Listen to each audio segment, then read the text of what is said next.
तर भारतीय सैन्यानं सांबा गावात एक पाकिस्तानी ड्रोन पाडलाय। ड्रोनचे काही भाग कैंक, गगवाल, सांबा गावातल्या घराच्या छतावर पडलेत।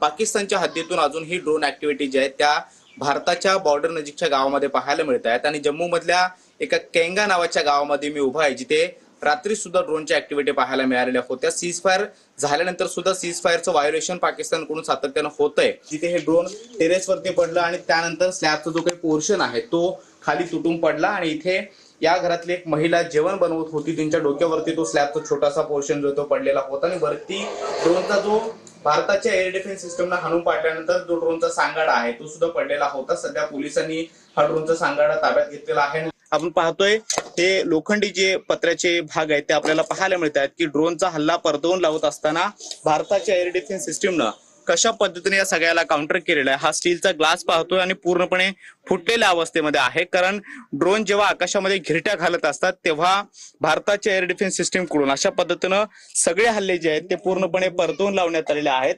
या सगळ्या भिंतीवरचे हे सगळे छर्रे पडून जे काही डॅमेज झालेले आहेत ते सुद्धा आपल्याला पाहायला मिळतं। या सगळ्या भागामध्ये किरकोळ नुकसान जे आहे ते पाहायला मिळते।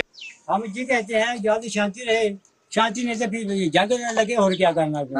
हाँ हमारे को जो है ना, पाकिस्तान से हमेशा का डर है हमारे को हाँ हमेशा ही डर रहता है। उग्रवादी नहीं जो है ना। कॅमेरामन रोहन पवार सोबत मी कृष्णा सोनारवाडकर, TV9 मराठी, जम्मू काश्मीर।